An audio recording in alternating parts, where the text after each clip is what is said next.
Hola, esperando se encuentren bien. El día de hoy estaremos hablando acerca del cáncer en pacientes pediátricos. A continuación dejamos nuestro índice. Como introducción, voy a mencionar qué es el cáncer. El cáncer es una enfermedad caracterizada por el crecimiento descontrolado de células anormales en el cuerpo.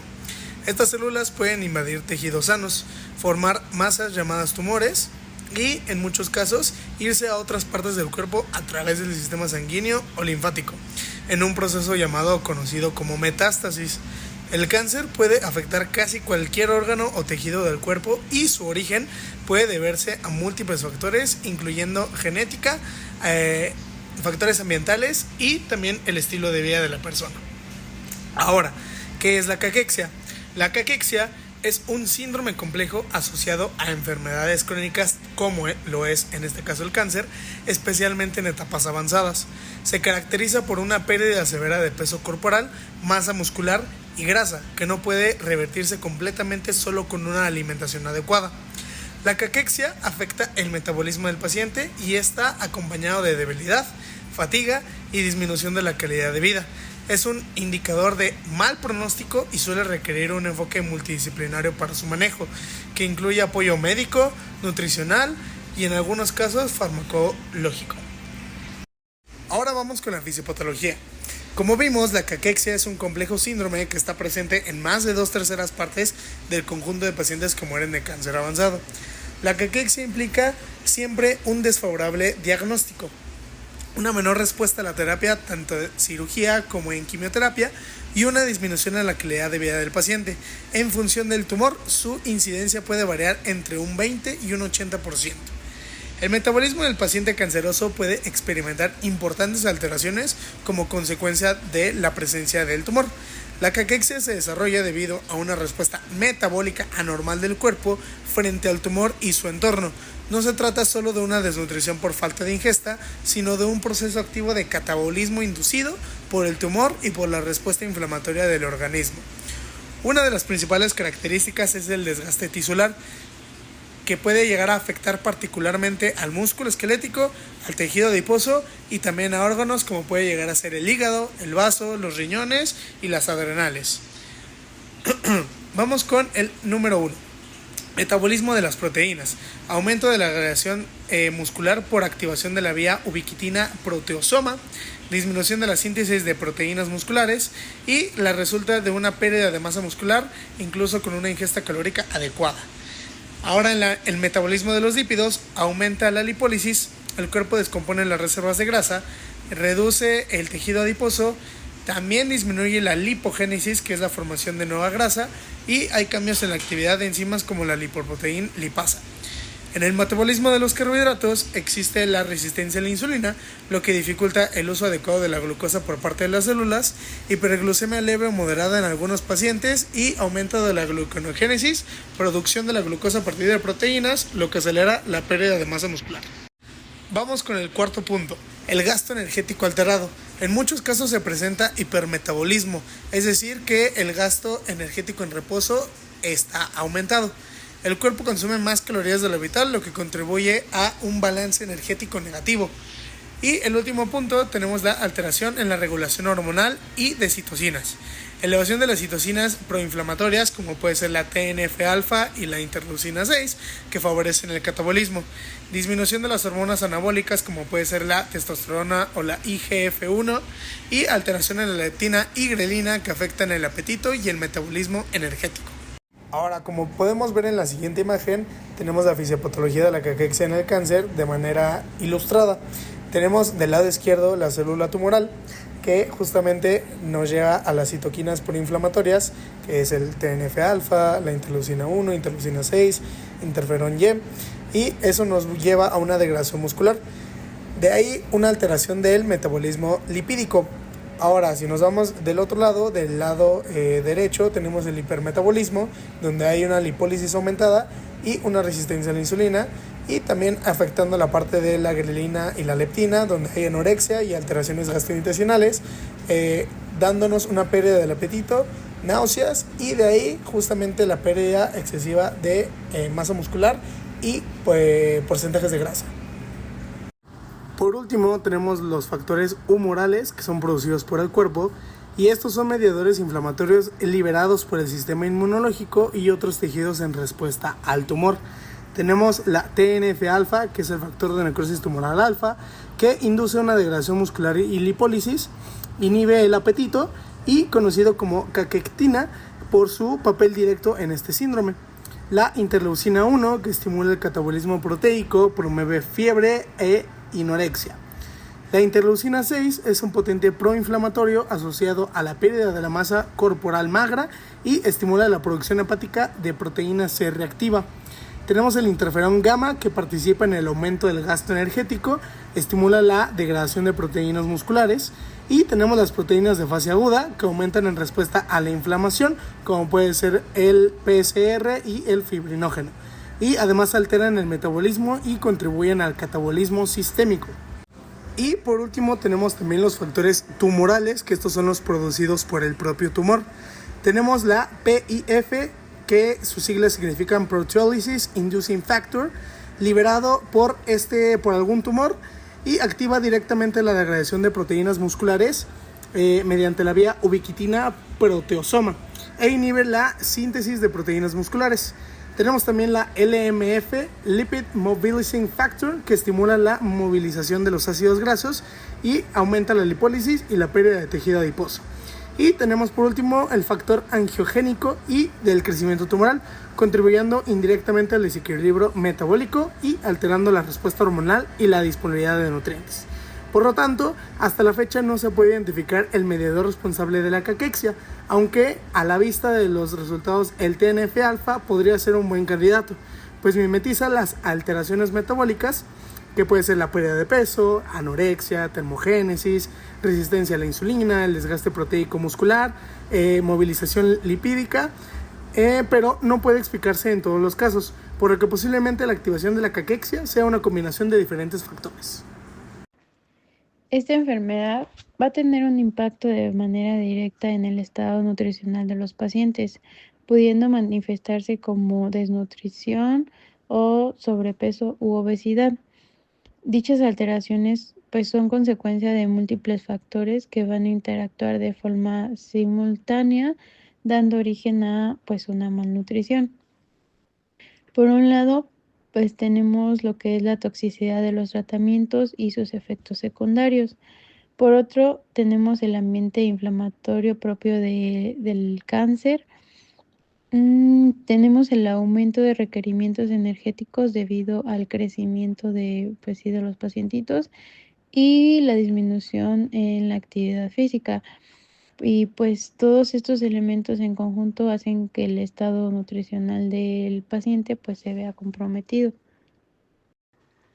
Dentro de los factores que se asocian a la aparición de la desnutrición, vamos a tener aquellos efectos secundarios del tratamiento, que son la quimioterapia y la radioterapia.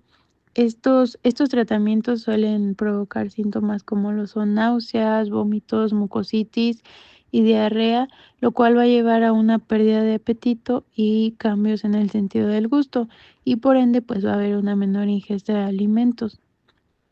También se va a deber alteraciones metabólicas que son causadas por el tumor, por infecciones frecuentes y complicaciones posoperatorias. Estas van a provocar un aumento en las necesidades de energía y de proteína, lo cual va a llevar a una pérdida de tejido muscular en dado caso de que pues no se llegue al requerimiento. Por otro lado, vamos a tener el sobrepeso y la obesidad, que más que nada va a deberse al uso prolongado de corticosteroides en altas dosis u otros medicamentos utilizados que aumentan la reserva de grasa corporal. También debido a una reducción de actividad física durante el tratamiento, ya que pues casi no están en movimiento, y sobre todo por alteraciones hormonales y metabólicas, especialmente en caso de tumores cerebrales o tratamientos que afectan al hipotálamo. La presencia de obesidad va a aumentar considerablemente la aparición de otros componentes del síndrome metabólico, como lo son la hipertensión, hiperglucemia, resistencia a la insulina y dislipidemia, lo que va a llevar a este paciente pues a un riesgo cardiometabólico importante. Las consecuencias de una malnutrición en estos pacientitos, ya sea por sobrepeso o por obesidad, van a ser muy importantes, ya que esto pues va a aumentar el riesgo de infecciones y otro tipo de complicaciones. Va a haber una disminución de la tolerancia a la quimioterapia y a la radioterapia. Van a haber alteraciones en la farmacocinética de los medicamentos, lo que va a afectar la eficacia de estos. Va a haber un retraso en el crecimiento y en el desarrollo, y pues todo esto va a conllevar a una disminución de lo que es la calidad de vida, y va a haber un mayor riesgo de mortalidad si es que no se corrige a tiempo. Ahora bien, tenemos que dentro de los principios del manejo nutricional, en primer lugar vamos a tener a la evaluación nutricional temprana, muy importante, dado que la malnutrición suele ser algo muy común en el diagnóstico de esta patología, además de que si se presenta puede empeorar en el tratamiento. Y esto pues a su vez nos va a afectar a la respuesta al tratamiento y nos aumenta el riesgo de tener complicaciones. Una de las herramientas que tenemos para poder realizar esta evaluación nutricional temprana es el SCAN, que es una herramienta validada para esta población y evalúa algunos factores como lo son la pérdida de peso, los cambios en la alimentación, síntomas gastrointestinales, el tipo de cáncer y el estado funcional. Ahora hablando sobre la evaluación nutricional, tenemos que esta permite valorar el crecimiento y el desarrollo del paciente y debe realizarse durante todo el proceso de atención para identificar oportunamente problemas de crecimiento. Hay que tomar en cuenta los parámetros básicos para la evaluación antropométrica, los cuales son peso para la edad, talla para la edad y peso para la talla o índice de masa corporal para la edad.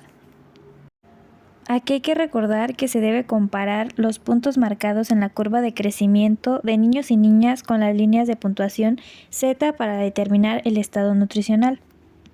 Recordando indicadores clave de la puntuación Z de acuerdo a la edad, tenemos que la desnutrición se va a ver al encontrar Z menor a 2, el sobrepeso con Z mayor a 1 y obesidad con Z mayor a 2. En cuanto a la evaluación bioquímica, tenemos que los valores bioquímicos se pueden usar para complementar la evaluación del estado nutricional del paciente. Sin embargo, al analizarlos es importante tomar en cuenta que pueden estar alterados por el estado inflamatorio del paciente y el tratamiento médico, y pues entonces podrían no reflejar dicho estado nutricional. Es importante saber que estos valores pueden utilizarse en conjunto con la evaluación dietética para valorar el consumo reciente, así como el apego a la dieta y si se detecta un consumo deficiente de algún nutrimento. Gracias a esta evaluación podemos tener la ventaja de poder confirmar deficiencias de nutrientes antes de que se vean alterados ciertos indicadores clínicos o antropométricos. Y dentro de los parámetros utilizados tenemos la albúmina, prealbúmina, glucosa, nitrógeno ureico, creatinina, triglicéridos, proteína C reactiva, plaquetas y neutrófilos. La evaluación clínica se va a basar en el examen físico del paciente y esto nos va a permitir encontrar signos y síntomas que podrían relacionarse con alteraciones nutricionales. Dentro de los signos clínicos, estos van a ser manifestaciones objetivas tanto de deficiencias como de excesos en el consumo nutricional. Los signos más frecuentes van a ser en la piel con petequias, púrpura, alguna pigmentación, un edema, palidez, dermatitis o heridas no cicatrizadas. En las uñas podemos encontrar palidez y coloración blanquecina, uñas de cuchara o con líneas transversales, resequedad excesiva, uñas oscuras o uñas acuñadas. En cuanto al cabello podemos encontrar cabello sin brillo u opaco, despigmentación, escasez de alopecia y escamas.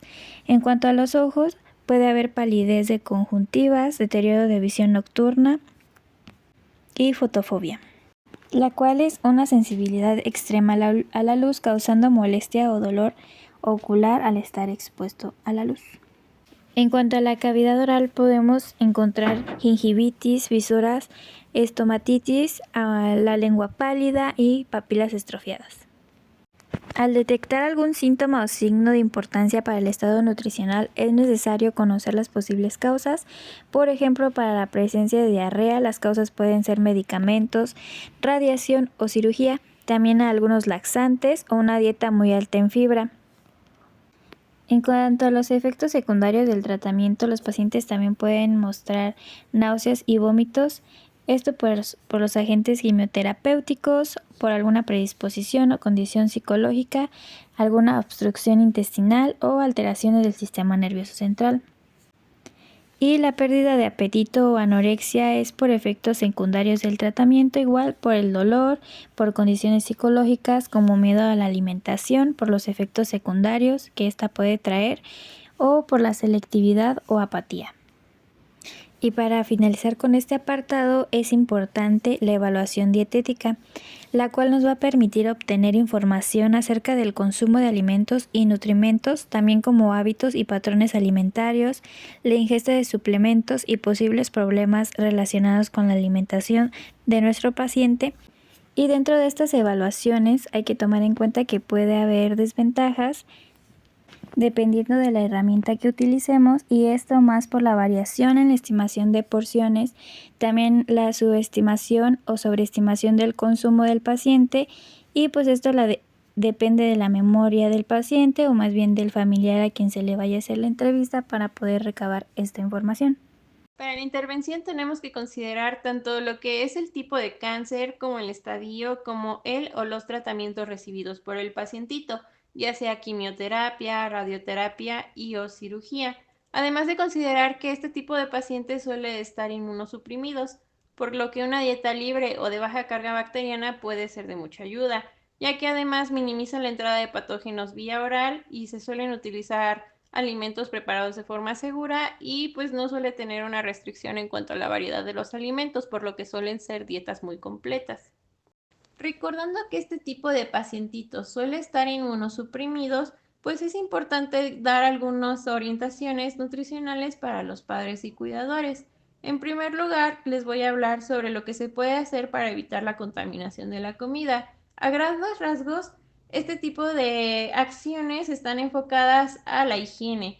Y pues en primer lugar vamos a tener lo que es evitar comprar comida en la calle, comer únicamente en restaurantes recomendados por el médico, lavarse siempre las manos con agua y jabón antes y después de preparar la comida. Y algunas otras recomendaciones como comer únicamente la comida recién hecha, dar la comida recalentada no está recomendado en este tipo de pacientes, mantener siempre limpio el lugar en donde se preparan los alimentos y lavar los utensilios, vasos y demás con agua y con jabón, pues principalmente mantener una buena higiene. En cuanto a los alimentos que son más apropiados para este tipo de pacientes, pues podemos ofrecer lo que es agua y refrescos embotellados, bebidas servidas y calientes, lo que son leche, queso, crema y demás lácteos empaquetados, alimentos enlatados, sellados, en bolsa, frutas y verduras bien lavadas, bien peladas y las verduras principalmente pues bien cocidas. Tortillas, frijoles, arroz, pastas, etcétera, todo bien lavado, bien cocinado.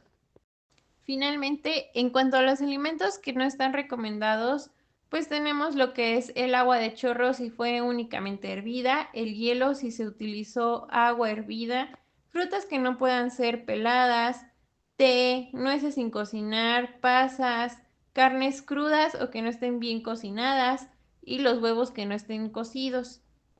Para el requerimiento estimado de energía para los niños, pues tenemos las siguientes tablitas que van a considerar lo que es la edad, el peso de referencia, el gasto energético diario, el depósito de energía y pues vamos a obtener lo que es el gasto energético total. Por ejemplo, para niños de 0 a 2 años tenemos que si el pequeño tiene un mes de edad y tenemos un peso de referencia de 4.4 kilogramos, pues su gasto energético al día va a ser de aproximadamente 292 kilocalorías. Por otra parte, que su deposición de energía va a ser de 180 kilocalorías al día. Y finalmente tendríamos que su gasto energético total sería de 472 kilocalorías al día aproximadamente. De la misma forma, tenemos esta tablita para el requerimiento estimado de energía para las niñas de 0 a 2 años. Para pequeños de 3 a 18 años vamos a tener también estas tablitas, pero van a agregar lo que es la actividad física. Van a considerar igual la edad, el peso de referencia, van a considerar también lo que es el factor de altura de referencia y pues como les había comentado su actividad física, considerando desde lo sedentario, poco activo, activo a muy activo. De la misma manera vamos a tener las siguientes tablitas para el requerimiento estimado de energía para niñas de 3 a 18 años, de la misma forma considerando también su altura y su actividad física, ya sea sedentaria, poco activa, activa y muy activa. Esta tablita es para la determinación del nivel de actividad física, ya sea en niños o en niñas de 3 a 18 años. Y pues vamos a tener la descripción de las actividades que se realizan para determinar si lo consideramos como sedentario, poco activo, activo o muy activo. En la siguiente tenemos una estimación del requerimiento proteico diario para niños de desde 1 año hasta 18 años. Para los pequeños de 1 a 3 años tenemos una recomendación de 1.05 gramos por kilogramo al día o lo que son 13 gramos al día. Y pues por ejemplo para niños de 14 a 18 años tenemos una recomendación de 0.85 gramos por kilogramo al día o lo que vendrían siendo 52 gramos al día de proteína. El soporte nutricio debe de ser iniciado si hay una pérdida de peso mayor al 5%, si la relación peso-talla se encuentra por debajo del percentil 10 o al 90% de la media cuando la talla es mayor al percentil 5, si la albúmina sérica es menor a 3.2 miligramos sobre decilitro, si el área de grasa del brazo o el pliegue tricipital se encuentra por debajo del percentil 5, si el percentil actual de peso o de talla se encuentra por debajo de 2 líneas al percentil previo, o si hay alteraciones digestivas o hay una disminución del 80% de la ingesta de los requerimientos estimados por más de 5 días. El soporte nutricio vía oral va a ser principalmente indicado en pacientes con una ingesta inadecuada de nutrientes y podemos apoyarnos de diversas técnicas o herramientas que podrían ser, por ejemplo, el aumentar la densidad alimentaria en los alimentos, ya sea, por ejemplo, utilizando un menor volumen con mayor densidad calórica, por ejemplo, en malteadas, licuados y demás. También podemos proporcionar alimentos y bebidas a lo largo del día y podemos apoyarnos también de suplementos nutricionales orales o combinar con nutrición enteral o menos recomendado, pero si es necesario, pues también con nutrición parenteral. Tenemos que tener en cuenta además los requerimientos y muy importante tener en cuenta las preferencias tanto de sabor como de textura de los alimentos para que el paciente pues ingiera los alimentos que le estamos ofreciendo. También pues tenemos que ofrecer una variedad de sabores pues para evitar que llegue a una fatiga del gusto y pues en este tipo de pacientes suele recomendarse lo que es una dieta neutropénica. Sin embargo, es necesario destacar que es una dieta demasiado restrictiva, por lo que pues es mejor preferir una dieta baja en carga bacteriana. Ahora bien, como les mencionaba, algunos de los alimentos que pueden llegar a ser de gran utilidad, pues son los batidos, los jugos, la leche en polvo, las sopas, utilizar espesantes, fórmulas que puedan ser altas en proteína y bajas en volumen. Y pues de mucha ayuda nos sirven mucho los aceites y las grasas. También utilizar suplementos nutricionales, ya sea podemos utilizar fórmulas poliméricas, parcialmente hidrolizadas, multivitamínicos o hasta algunos módulos, fórmulas artesanales e inclusive podemos optar por agregar omega 3, probióticos y prebióticos, pues siempre recordando que pues vamos a prescribir de acuerdo a las necesidades del paciente.